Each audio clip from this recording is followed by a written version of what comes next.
Well, hello, writers. Welcome to episode number 150. Can you believe it?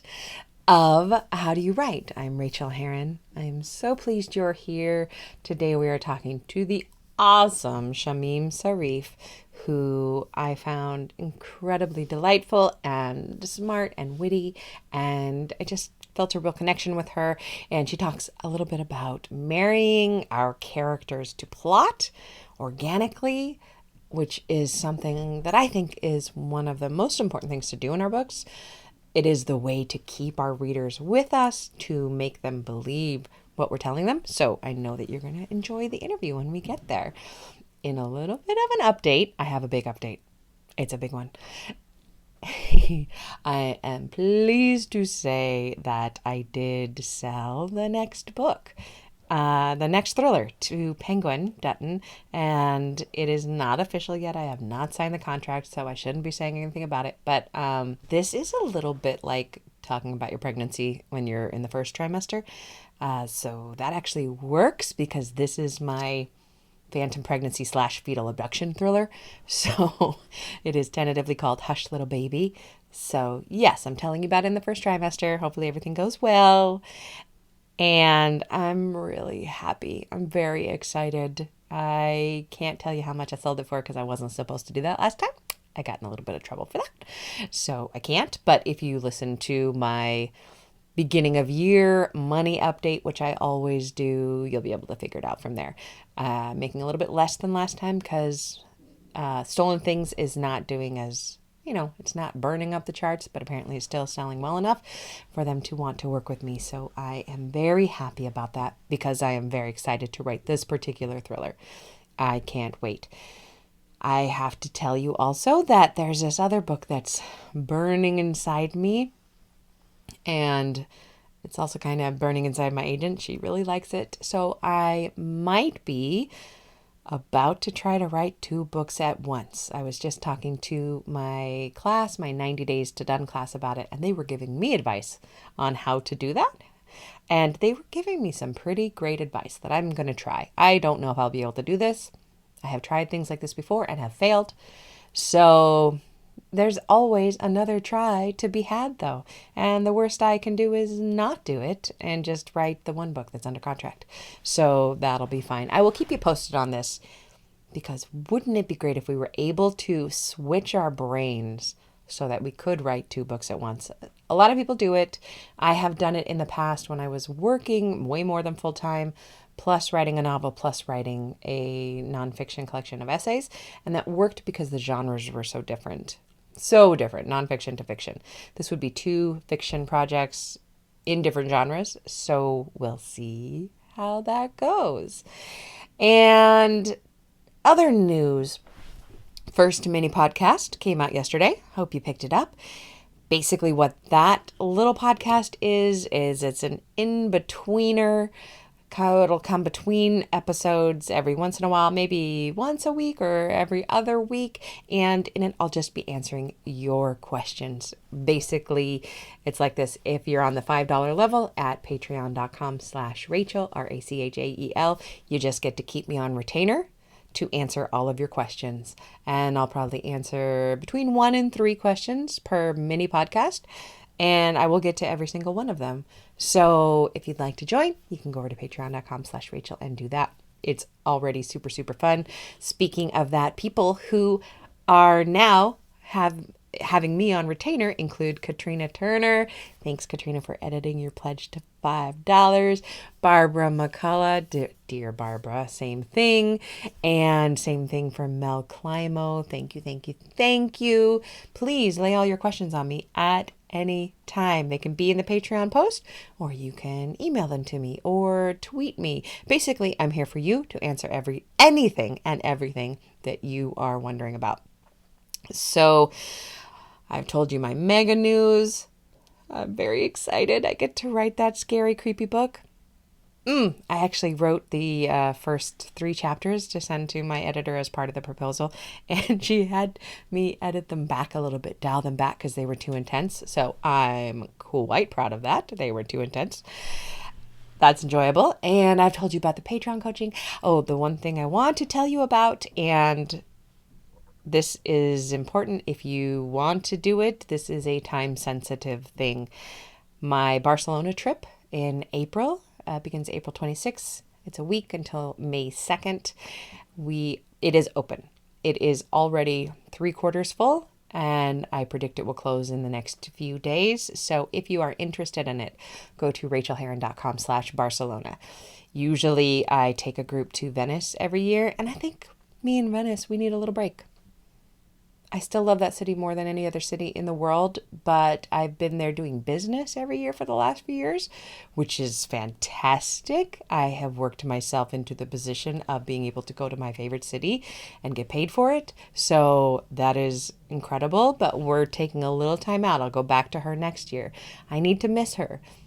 She will never miss me. Venice never misses anybody. She's that one. But I need a little bit of a chance to miss her. So we're going to one of my second favorite cities, which is Barcelona. I absolutely love being there. It'll be a group of 15 women. I do keep this gender specific for people who identify as female. And you're all than invited. We have such a good time. It's basically 5 days of working together. We work together in the mornings, and we work on all kinds of aspects of craft and writing and mindset and a tiny little bit of business.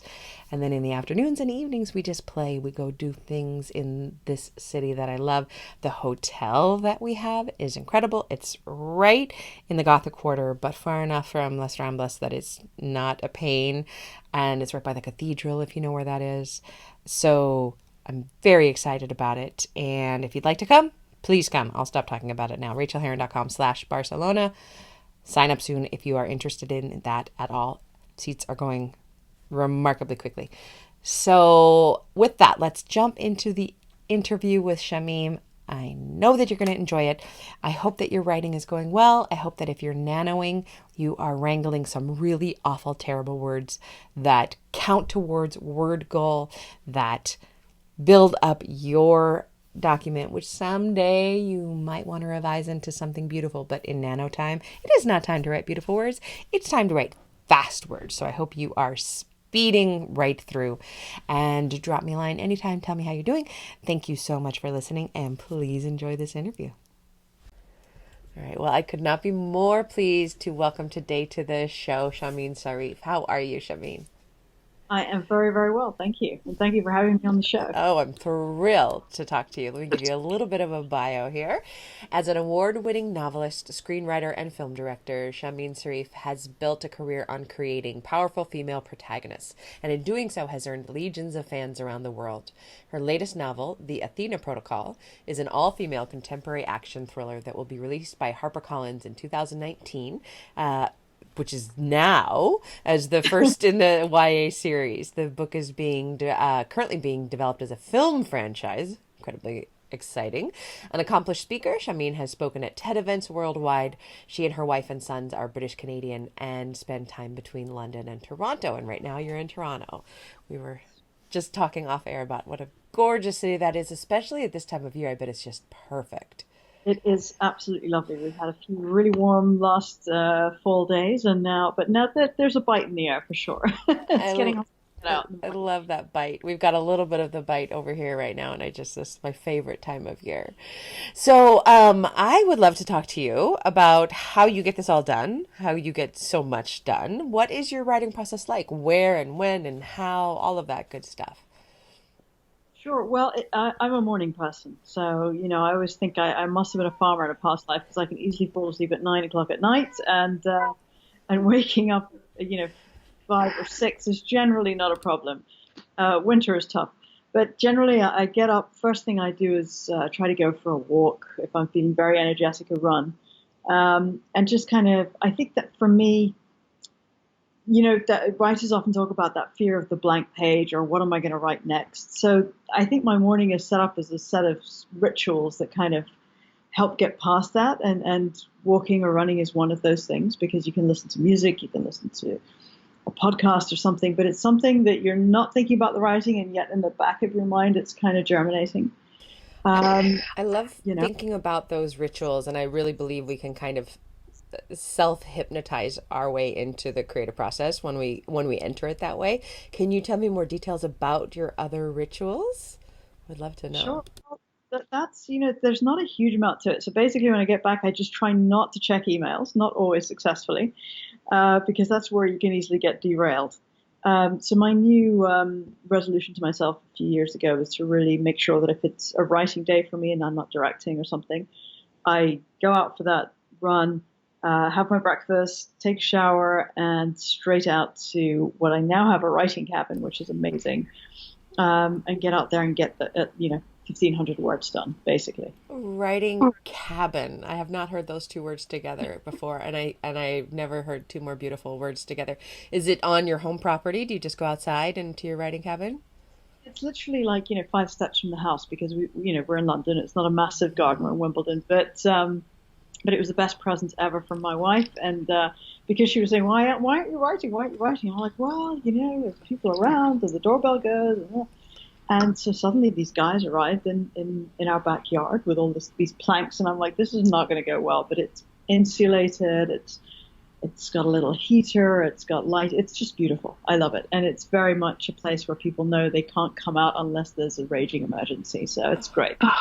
I spent recently a lot of time, just last week, I was looking at sheds and costs and how to get them and who brings them to your house and builds them here and what can you build, buy and build yourself. And someday it's going to happen. It really is. Yeah, it's so worth the investment, let me tell you. Okay, that's good to know. So I'm really curious about, they're two such different careers, the writing and the directing. How does directing inform your writing, do you think? That's a really good question. I think directing has made me more aware of the anatomy of a scene, what it takes to actually communicate the core emotion or the core plot of a scene in as few images as possible, because you're always under time and budget constraints. Yeah. But as elegantly as possible. And I think that came at a fortuitous time for me because the next novel I've written since directing is the Athena Protocol, which is a departure, and it's in a sense a thriller. So different from what I wrote before, but it benefits from that kind of brevity and that kind of intensity, if you like. So where every chapter and every scene has to have a turning point, a plot or character. So I think it was helpful in that way. It's kind of taught me to think of story in a very dynamic, immediate way.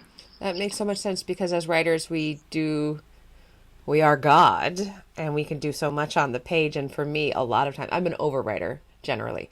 I have to trim when I am in revisions. And that's because I'm kind of wandering my way to the point. But when you're directing, I can imagine it's all about money, or a lot of it is about money and saving that money, and you just don't have it to spend. Yeah, yeah.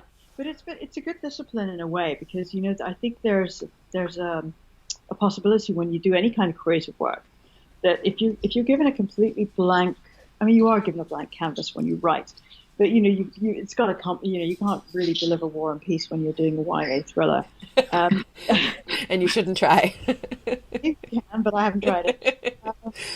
Or a 4-hour movie. So I think those kinds of constraints do force you to think creatively within the restrictions that you've got. If somebody says write a poem, you could spend weeks thinking about what that could be. But if they say, well, write a sonnet with a rhyming couplet at the end, you got something to work within. So I look at directing like that. It's just a way to kind of make the creativity flow within some boundaries.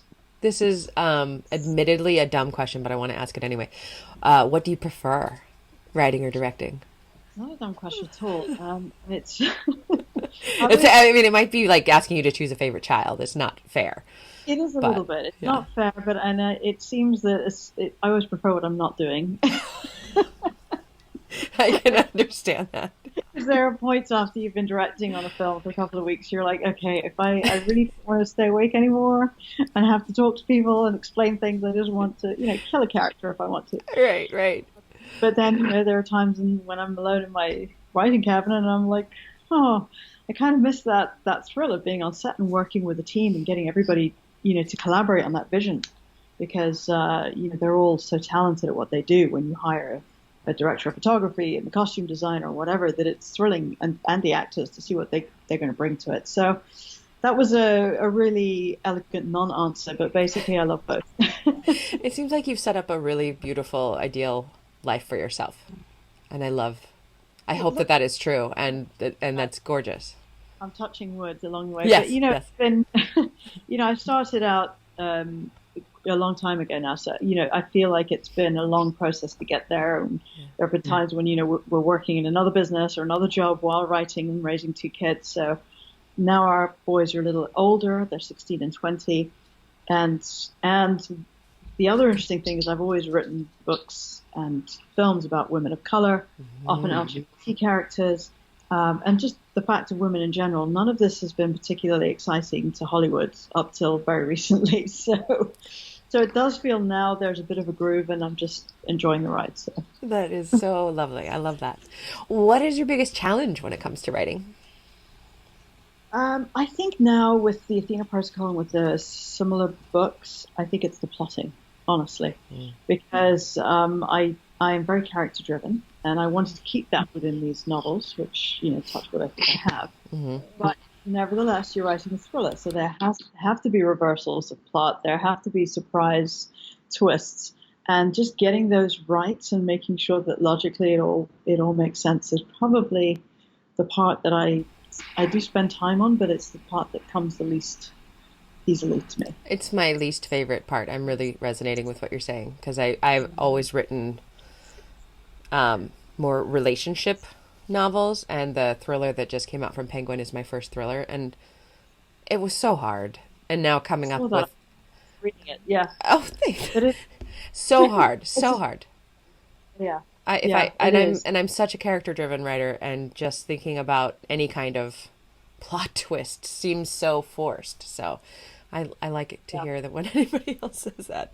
What is your biggest joy in writing? Um, the other thing, just to go back about Yeah, plot, is that audiences are so sophisticated I now with know. TV and the creation of film. Is that you feel like people are always a step ahead because they've seen so many interesting plots. And I think So they that's not are. I think they just really are more sophisticated now. you have raising the bar. But what's my favorite? What was sorry What's your the biggest joy in writing? story writing? I think it's the character development. And so I tried to use one to fix the other, but by saying that I try to have, I think my favorite scenes in this book are when there's more than one thing happening, and where plot twists are character driven, so that if Jessie makes a mistake on a mission, I don't want it to be because it's convenient that she doesn't get to the end point. I want it to be because she is arrogant and she didn't take the necessary precautions, or she didn't want to listen to something that somebody told her, so that it fits organically with who she is as a person, the fact that things are going wrong or that they're going well. So when I can marry those two is when it's completely joyful for me. The sweet spot. Yeah. Can you share a craft tip of any sort with us? Uh, Good Lord. I think that was it. Well, let's dive a little bit deeper into it then. How do you come to character creation? Is it for me? I will admit that if I just sat down and wrote every day without any thought, I'd always write the same character over and over again. And I don't do backstories for my character very much. I mean, I have a small backstory, and I don't know what kind of cereal they like and what their favorite color is. But I do spend a lot of time thinking about their wounds and how they've Yeah. healed and formed around those wounds, and what those wounds bring with them into this particular book. How do you do character creation? I think in a similar way, I'm not as concerned with the detail of the breakfast cereal first off, unless that's particular. There's a particular reason they had a traumatic experience with Rice Krispies when they were growing up or something. That's fair enough. But with the details and again, this is something I've learned in my writing as I go, because I was, it's very tempting to write perfect characters who are just wonderful and they have integrity and all of these things. But I learned to really look early on for my character's flaws, and I think that's the key thing. What are the character traits that are going to trip them up? Is it a bad temper? Is it arrogance? Is it the fact that whenever this person talks to them, they just see red?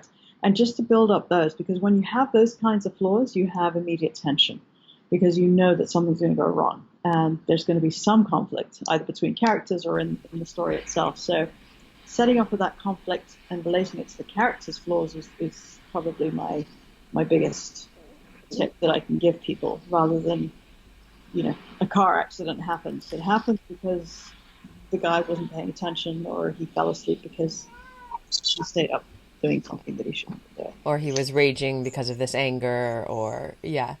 I just realized as you were speaking that I never write angry characters. And I'm sorry, my kitty just won't stop meowing. Life happens. And it would be fun to write a character for whom anger is a problem. Yeah. I think I might give that a shot. What thing in your life as a whole affects your writing in a surprising way? Wine? No. Good answer. Good answer. It's just, I think, a couple of things. One thing that I think is more surprising than the other is the New York Times, my favorite newspaper. And the reason for that is there's something about, I love reading that, and I read it backwards, so I don't actually have to read the news much.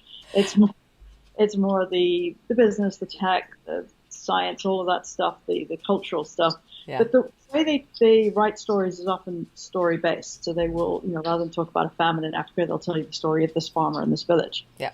And I think whatever I'm writing, it tends to, you've got that in your brain. So it's like when you buy a new car and you only see that car on the road. Mm-hmm. It's when I'm reading an interesting magazine or interesting journal or interesting newspaper, those kinds of things will start to leap out at me. And it's funny, the connections or the ideas that I've gotten from that. And the other thing is music is a huge thing for me, but I think it is for a lot of writers. Do you listen to music while you write? And if you do, does it have words? Because I cannot do that.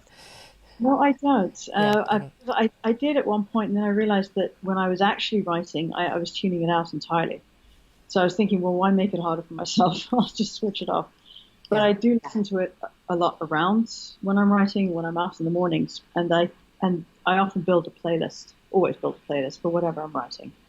And that will not be necessarily the soundtrack to the movie, but it'll just be songs that might evoke a certain emotion at a certain moment for a character, or a certain feel of a scene, things that will just trigger me. And then often when I'm listening to that, even if I'm slightly unsure of what's coming next, I'll find something, a line or a look, something that I can start with. I'm very similar. I build a playlist, and I stopped using them as much when I realized, I think I was worried I was using them as a crutch. As a crutch for the emotion in the story. Like I needed the song to make me feel the emotion so I could write it on the page, which wasn't going to be strong enough anyway. I can't lean on a piece of music. Right. So now I'm just all about white noise and thunderstorms or whatever is on my white noise. And the ear pods go on. And as soon as they're on, it's almost the pressure of the headphone. Because sometimes I'll be writing and I'll realize 20 or 30 minutes later that I'd never even turned on the white noise. But I started to write when these, not these ones that I wear on the podcast, but a different kind, they feel a certain way. And that's my writing earpods. I think back to the rituals again, isn't it? Yeah. Exactly. But thank you for making me deeply insecure about my use of music. I'm going to go away and worry about that now. I'm sorry about that. Oh, dear. There's still one Moby song on one of his older albums that can just make me cry because that's when Robin died in one of my books. And it's just... That's not fair. Associations forever, that's for sure.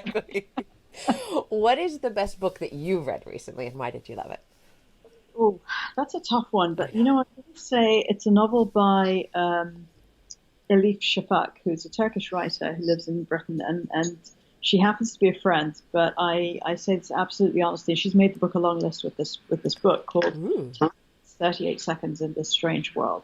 Can you repeat the title? I'm sorry. Sure, it's 10 minutes, 38 seconds in this strange world. Great title. Yeah, it is a great title. And it's about a prostitute living in Turkey who has just been killed. And it's literally those dying minutes of her brain activity, which sounds awful. But within that, she draws it out to this complete history of Istanbul. And it's very, like Elif herself, I think it's very... compassionate, very humanistic, she's very big on human rights, on advocating for women, for the LGBT community, and all of that comes through in this book, but without being preachy. It's such a sensitive, delightful book and full of rich details of life, in that world, which is not, I've been there, but it's not a world I'm terribly familiar with. So, it has all that luxury of falling into a completely different universe. Well, that just shot right to the top of my TBR pile, along with the Athena Protocol.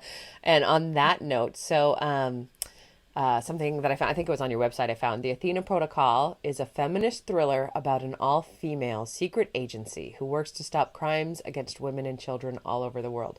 And that just had me instantly. Can you tell us a little bit about this book and what is the actual date it comes out? Because I believe this will come out after the book is out, so it should be out by the time this is live. But what's the date? It comes out on the 8th of October. Okay, great.